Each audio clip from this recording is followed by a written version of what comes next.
Sortzez Etxebarriakoa, ofizioz sortzailea aurreta gazte literaturan ibilbide oparoa eginda, iaz etxe bat norberarena saiakera poetiko argitaratu eta jostorratza eta aria berrargitaratuta aurten, pozez emango diogu aria tiraka-tiraka platoa hitzez josteko. Biba Yolanda Arrieta! Apa, Yolanda! Kaixo, Yolanda! Amarreko egiten dugu hemen. Bai, oso ondo. Zaka! Eseri lasai. Vale. Bueno, eseri lasai, ea ikusten zaitugun, bi liburu horien atzean, Yolanda? Ezango ditugu edo. Hortxe, edo baztertu pixka bat, bueno, ongi da, pixkatxo bat, ola, ezkerren jarri ezkero, txaka, hortxe, hobeto ikusiko zaitugu.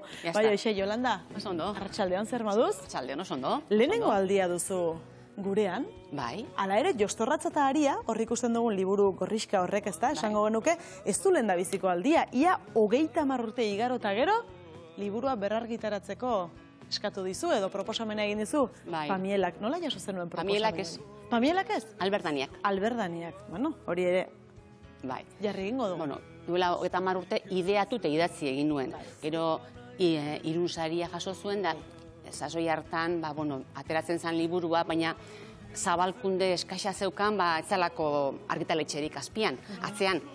Orduan handik urte batzutara, Alberdanian atera nuen, handik 3-4 bat urtera do, eta oraingo hontan, beraiek esan zidaten, agortuta zegoela eta nonbait, Jorge Jimenezek esan zuela, ez deskatalogatu hori, berak aldegin baino lehen.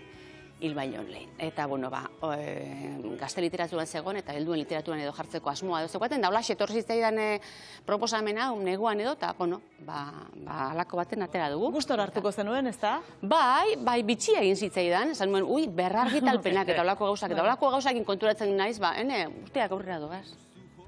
Gertaliteke adibidez olakotan aztua zenuen hori bergogoratzeko tartea ematen dizula eta bapatean ala, bizitzara etortzen zaizkizula beste oroitzapen batzuk eta... Bai, gero errepasatu egin behar da gainera, eta orduan pixkate bitxia ere bada eta hasiera nagi puntua ere ematen du, Bai, noizko gauza, baina gero berra aurkitu ere egiten duzu, izan zinen ura, hor dagoelako, bai? Eta, polita da. Ama batek jaiotzear den alabari eskaintzen dion kontakizunetik. Badu, liburu honek, ze zuzenketa edo, ze aldaketa egin diozu? Handirik ez. Handirik ez? Berargitarapenetan, zuzenketa ortografikoak eta abarragian egokitzapenak egin beharko dira, baina aldaketak egin daitezke? Edo zer gauza egin daiteke, niri ez ziaten esan ez egitekorik eta ez egitekorik, baina esan genuen, eska, dana aldatzen hasten bagara, horretarako berria egingo dugu, da. Eta ordukoa baldin bada, orduko hartan mantendu beharko da, orduko garaia, testu ingurua, ama batek idazten dio alabari, jaiotzear dagoen alabari, baina zan baita ere, 2000 urtea ere orzetorren, mende berri bat ere bazetorren, nik enuen internetik erabili.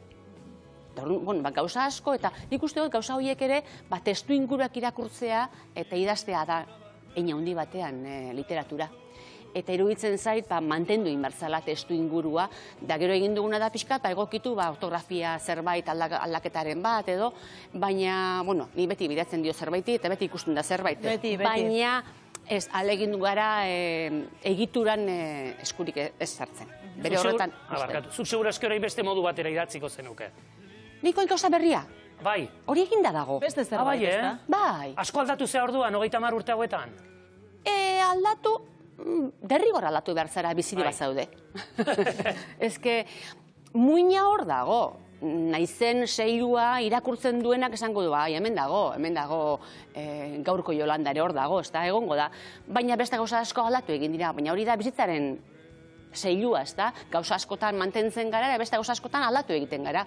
Alabeharrak, batez ere alabeharrak, nahiak eta esinak eta datorrenak ere aldatu egiten zaituelako. Baina beti geratzen da zerbait hor, eta orduan nik uste dut hori da gainera liburuen agertzen dena, zer gara, berez gurekin datorrena ala gero aldatzen doan hori, ez da, zergatik ez bien nastea. Hortik hasten da liburua. Azken batean, horra xeldu gara, orain galdera honekin ere. Orduan atzera begiratzeak, lagunduko zizun zerbaitetan, erakutsiko zizun zerbait. Badago puntada bat, atzera puntada, deitzen dana, eta atzera puntada da, atzeko zuloan sartu behar da jostorratza aurrera egiteko, eta horrela soaz aurrera egiten, ezta? Eta niri hori gustatzen zait, ze ez da atzean geratzea da, atzeko zerbait hartu aurrera egiteko, ezta? Eta niri hori gustatzen zait. Enaiz atzera begira egotearen oso salea, baina bai gustatzen zait jakitea nundin atorren, jakiteko nun nagoen, eta norutz joan nahi dudan. Hori nire, bai. Joko horretan oso interesgarria litzateke, barkatzen badiazu atrabentzia, ez? Amak begiratzen dio jaio behar den ume horri, hori da puntadaren hasiera, eta ez luke begiratu behar orain jaio zen ume horrek adina pasata ama hori, agian hori da puntadaren buelta hori. Gauza bat esango dizut, haze kasualidadea. Gaur dira 29 urte ama izan nintzela. Ara, begira, zorionak. Hori bai, kasualidadea hori, Zura laban urte betetzea gaur. Bai. Nola izen du? Aira. Aira, zorionak, denon partetik. Eta nola begiratzen dio Airak? Amari, nola uste duzu? Ondo, konplizeak gara. Konplizeak? Bai. Diskutitzen dugunean ere gona gara, diskutitzen, Diskutitzen ere erdibidean eskara gelditzen. Ra. Gora eta bera. Mira, gero, bera geizten gara, eta gero, jazta. Da jendeak esaten du, jazta, eta bai, jazta. Ez que batak ez du besteak entzen. Baina nik uste dute politia dela, bitxia da. Berari izan diot gainera, berari izan diot oixe, ze argazkia topatu dut, jaio berritako argazkia, eta misterio bada bizitza, ez da? Hor dago argazkiri begira egun gara, eta txikia da, eta hori nioina handiagoa da, eta Andre bat da, ez da? Eta badakit ze pasatu dan, eta 9 urte hauetan, badakit ze pasatu dan, baina, hala ere, bapatean, momentu batzuetan esaten duzu, zer da, ez da? Ze misterio da hau. Orduan, Jolanda, matematikako kalkuluak ongi egiten baldin baditut, 29 urte bete ditu Airak, eta liburu honek 30 urte baldin baditu. Barrukoak bai. Penaltiz idatzi zenuen orduan liburua, gutxi gora bera? Ideatu eta idatzi aurretik egin nuen. Idatzi, ados. Aurdun nengoela. Aurdun zendela. Hori da, orduan... Jaiotzear dagoen alabari egina dako. Hori da, autobiografikoa da. Bueno, autobiografikoa edo, no ezbait? Bai, nik neugandik idazten du, nitik gura esaten du nik beti, ezta? Eta niretzat oso garrantzitsua da nire tokia eukitzea, baina alagintzen naiz hortik gero salto egiten. Eta hor, joko hori neukan gainera, neukan alaba jaiotzear eta garai berri bat, zetorren beti da garai berria, baina, bueno, mende berri bat, mende berriak ematen dizu, ez da, horrek jokoa ematen zidan, baita ere hitz egiteko komunidadeaz, eta azken batean, hortik ere badaukalako, ez da, euskaldun izatetik, euskal kultura, tradizioa, transizioa, transmisioa, hori guzti hori badago, eta gero, hor neukan, pixkat, aita zenaz neukan hilzorian zegoen. Eta ni nengoen aurdun umia aukitzear. Eta borroka hortatik sortu zen. Zaten nuen, zergatik, ezta? Zergatik joan behar dute beste batzuk etortzeko. Nikola sumatzen nuelako, eta laxi izan zen gainera umia jaio, eta handik hilabetera izalako aita. Eta hor, borbor hortan idatzitako liburua da. Ze polita. Jolanda Arrietarekin berriketan jarraituko dugu, etxe bat norberarena liburua hitz egin nahi dugu, baina lehenik eta behin, amaitu nahiko genuke, Jostorratza eta Aria liburuaz esaten, hori elkarlan bat dela, ezta? Bai, ze hitzaurria egin dio Iratxe Retolazak, ze Iratxe Retolaza ere liburu honen bide laguna da, eta Azala aspik egin dio. Oso polita da Azala. Josi egin du lehenengo, Josi? Bai, Josi egin du lehenengo, bordatu, eta gero horrekin landu egin du, bera irudigilea delako, horrekin landu du Azala. Kriston lan hartu du. Bai. Orduan, politia da, ze beraiek ere parte hartu dute liburuan, eta berargitalpena da, berregitea, eta, hiruron artean, nolabait egin dugu. Ederra. Niri harreta deitu didana da, ilustrazio horretan ama zai dago, ama izateko, ez? Zuaitz baten gainean, eta behan txori batzuk daude. Naturak ze garrantzi dauka, liburu horren barruan prozesu horretan, ez da? Natura gara. Eta horrekin izan da dago dana. Naturaren parte gara. Eta hemen asko dago gainera, naturaren zikloa, denborari buruzko biribiltasun hori, ez da bukatzen baizik eta aldatzen, ez da? Eta hoxe da, gaur egun hemen egotea eta 29 urteko persona handi bat etxean eukitzea oraindik hemen ez zegoenean, oraindik hemen amez bat zegoenean, berarentzat idatzitako liburua zegoen amez bazan, eta orain persona da. Orduan, aurre jarraitzen dugu, baina aurrera jarraitze hori ere da borobila, denboraren inguruko percepzio hori. Eta natura da, naturako parte garelako. Zuaitz hori bezalaxe da txoria bezalaxe. Aurrera jarraituko dugu eta ondoan duzun etxe bat norberarena liburuari buruz hitz egingo dugu orain. Virginia Woolf idazlearen esan ospetsua zeure egin duzu, etxe bat norberarena. Ez dakite agian bertatik sortu zitzaizun liburua ontzeko ideia? Ez ni etxe zale eta etxe gozen nintzen aspaldidanik, duela 3 urte lortu nuen neure etxe propioa, oso moderna izan naiz, alkilerrean ez da. Begiraztu. Bai. Bueno, eta idazleok eta gure lekua behar dugunok eta bilatu egiten dugu, da ni bilatu behar izan ditut, neure lekutsuak, eta topatu ditut. Baina nik zaten nuen josegatik ez norberaren lekua, ez da? Norberaren nire buruan zegoen etxe tailerra eukitzea. Zuk etxean bizi, lan egin, dana etxean antxe bertan. Eta, esan nuen, gela norberarena gutxiegi da. Ze gaina gelak hartzen ditugu, baina gero gela betetzen da zerbaitekin, norbaitekin. Trastokin. Erropa zikatzeko, batema datorrela arentzako oea, karrua, kotxea, bestea berrezlana, erropa zarra, neguko erropak, dana, maletak, etxeko lanak, etxeko umetako gauza, marrazkiak, ume, marrazkiak, dana antxe, gordetzen da, azkenean norbera, txikio, eta azkenean portazileakin beste leku aterak. Azkenean norbera ere desagertu egiten da, azkenean, ez da? Desain egiten zara, eta hartu mobilet, portatile eta beste leku atera zuaz. Orduan bazan nuen ez, gela bat gutxiegi da. 100 urte pasatu dira, hori idatzi zuela, etxe bat. Etxea behar dugu, eta etxeak esan nahi du ez da bakarrik leku fizikoa eta bada baita ere. Leku fizikoa ere bada. Baina baita ere etxea, norbere etxea eukitzea, norbere izatea, norbere zeilua, eta nik horrela pentsatzen dut, nik horrela amesten dut, nik hau egin nahi dut esatea. Eta neok jarriko ditut gainera, hori egiteko arauak. Hori da pixkat etxe baten aldarrikapena. Eta, uste dut tokatzen zaidala. Hau egin nuenean gaina, gertatzear zegoen oso gauza normala, 60 urte betetzear, eta ama hilzorian. Hemen aita hilzorian, eta hemen ama hilzorian. Eta ama hiltzea da, gurasoen etxea bukatzen da, amaren etxea bukatzen da. Amaren etxea bukatzen da, ezin duzu esan berriro amaren etxera noa edo, ez da? Eta horrek, eman zidan, norberaren zartzaroari buruzko gogoeta, norbere bukaerari ere, bizitzaren transformazioa baita ere, eraldaketa ere, esan dugulako naturan dena aldatzen doala, ez da? Eta hor naukan, bola handi hori, zen ikuste dute 2 liburu hauek idatzi nituela, bola handi bat zegoenean, hor leku bat behar zuen, eta liburu bihurtu zien.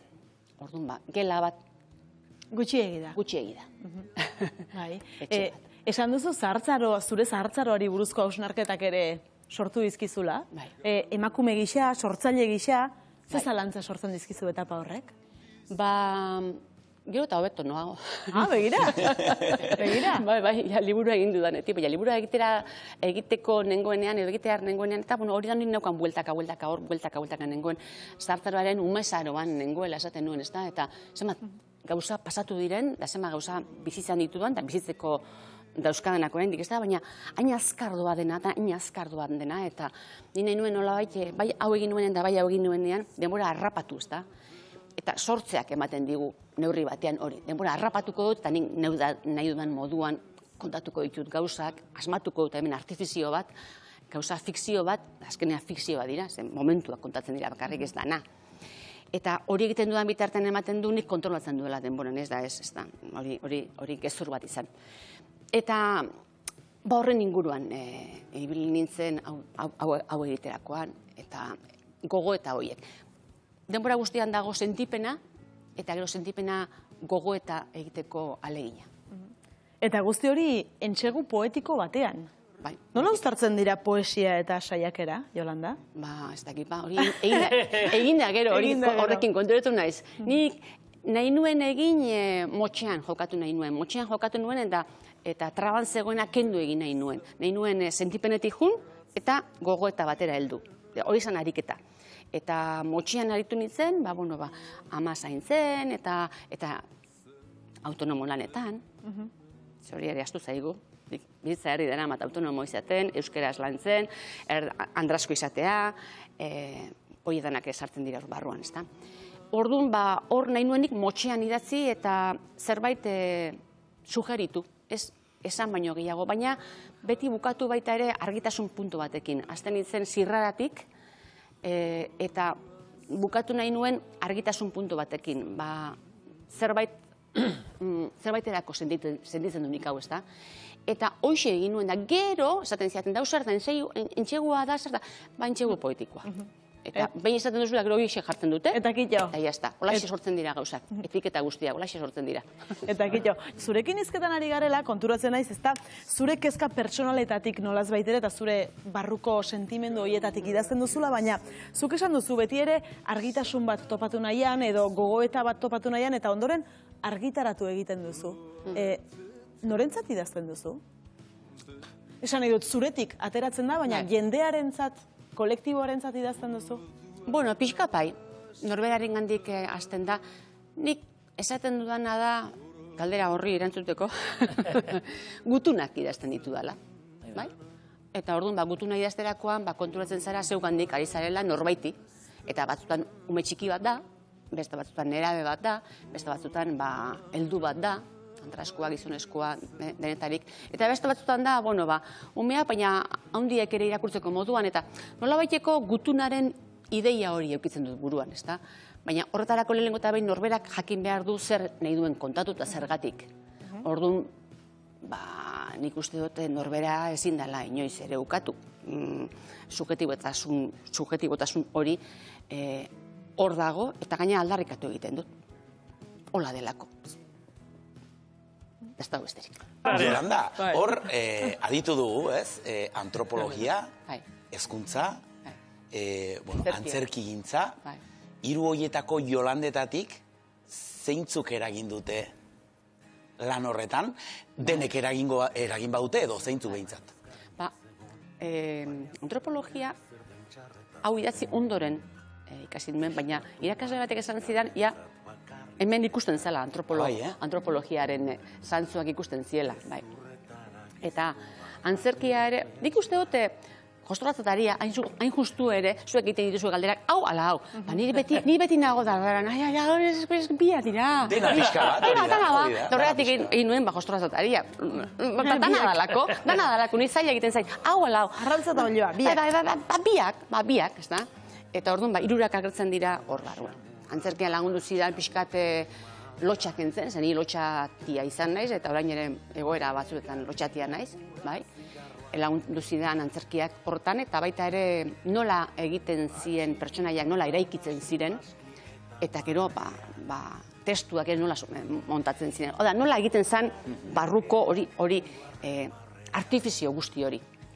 Antzesle baino gehiago hori gustatzen zitzaidan. Eta antropologian ikasi nuen, pertsona eta bere gora-bera guztiak, ezta? Zergatik pertsona bizia leku batean, eta hor, bizinen leku horrek nola eragiten dion horri, ezta? Eta era berean, berak zer eragiten duen bere inguruan. Hori oso politia. Horrein ere gustatzen zait asko. Horien nintzat apasionantea da hori. Bueno, eta etxearen garrantzia, zentzu hortan, ez?